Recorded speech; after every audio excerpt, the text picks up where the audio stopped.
প্রধানমন্ত্রী তারেক রহমানের সম্ভাব্য ভারত সফর নিয়ে জল্পনা যেন থামছেই না। ভারতীয় সংবাদ মাধ্যমে ২৩ থেকে ২৫ অগস্ট সফরের সম্ভাবনার খবর এলেও ঢাকা বলছে এখনও কোনো সিদ্ধান্ত হয়নি। এর মধ্যেই দিল্লির রাষ্ট্রপতি ভবনের একটি বিজ্ঞপ্তি প্রকাশ ও প্রত্যাহার ঘিরে নতুন করে তৈরি হয়েছে রহস্য। নৈপথ্যে কি শুধুই প্রোটোকল নাকি বড় কোনো কূটনৈতিক সমীকরণ?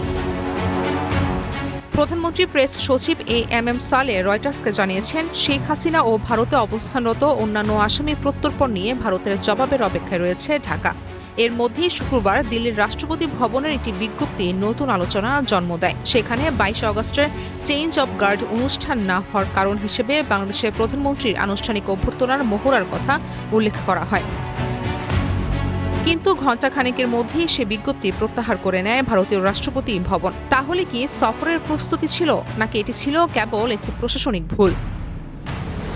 এখন পর্যন্ত এর আনুষ্ঠানিক ব্যাখ্যা মেলেনি। এর মধ্যে ভারতীয় পররাষ্ট্র মন্ত্রণালয়ের মুখপাত্র রণধীর জয়সওয়ালও সম্ভাব্য সফর নিয়ে কোনো আপডেট দেননি। সফর ঘিরে মূল জটিলতা অবশ্য আরও গভীরে। ২০২৪ সালের রাজনৈতিক পট পরিবর্তনের পর ঢাকা দিল্লি সম্পর্কে যে টানাপোড়েন তৈরি হয়েছে তার বড় একটি বিষয় শেখ হাসিনার ভারতে অবস্থান। বাংলাদেশ তার প্রত্যর্পণ চেয়ে আসছে। দিল্লি জানিয়েছে বিষয়টি তারা আইনি কাঠামোর আলোকে পর্যালোচনা করছে। সম্পর্ক স্বাভাবিক করতে দুই দেশ আলোচনা চালালেও ঢাকা এরই মধ্যে ইঙ্গিত দিয়েছে প্রধানমন্ত্রী ভারত সফরের জন্য প্রয়োজন আরও অনুকূল কূটনৈতিক পরিবেশ।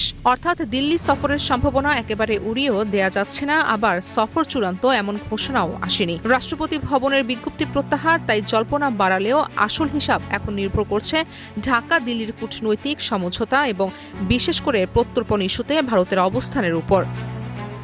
রাজিয়া সুলতানা কিয়া, প্রাইম টিভি।